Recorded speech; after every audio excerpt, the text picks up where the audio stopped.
Hi. இன்றைக்கி சமையல் ரசம், தக்காளி ரசம், கனவா கிரேவி. கனவான்னு சொல்லுவாங்க, ஒருத்தவங்க கனவான்னு சொல்லுவாங்க. அது கிரேவி இன்றைக்கி எங்கள் வீட்டில். அதை நல்லா வாஷ் பண்ணி க்ளீன் பண்ணிவிட்டு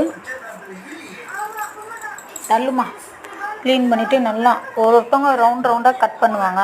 நான் இந்தமாரி கட்டமாக கட் பண்ணுவேன். எப்படி நம்மளுக்கு இது வருதோ அந்தமாரி கட் பண்ணிடுவேன். கட் பண்ணிவிட்டு அதுக்கப்புறம் மஞ்சத்தூள் போட்டு நல்லா வாஷ் பண்ணி எடுத்து வச்சுட்டேன். இப்போ சமைக்கிறதுக்கு என்னென்னு பார்க்கலாமா? கடுகு, சீரகம், கருவேப்பிலை போட்டுட்டு நல்லா ஃப்ரை பண்ணிவிட்டு, வெங்காயம் போட்டு நல்லா ஃப்ரை பண்ணிவிட்டு, அதுக்கப்புறமா இஞ்சி பூண்டு பேஸ்ட்டு போட்டு ஃப்ரை பண்ணிவிட்டு, அப்புறம் தக்காளி போட்டு நல்லா ஃப்ரை பண்ணிவிட்டு சிம்மில் வைக்கணும். சிம்மில் வச்சுட்டு இல்லை, ஓரளவுக்கு வச்சுட்டு அது நல்லா வதங்கின பிறகு இது ஆச்சி மிளகாத்தூள் பவுட்ரு, அப்புறம் மீன் குழம்பு மசாலா ஆச்சி பவுட்ரு இருக்குது இல்லையா, அது கொஞ்சம் போட்டிருக்கேன். அப்புறம் உப்பு கொஞ்சம் போட்டிருக்கேன். நல்லா அதை சிம்மில் கொஞ்ச நேரம் வைக்கணும். அது நல்லா வதங்கின பிறகு என்கிட்ட முருங்கைக்காய் சின்னதாக ஒன்று இருந்தது வீட்டில்.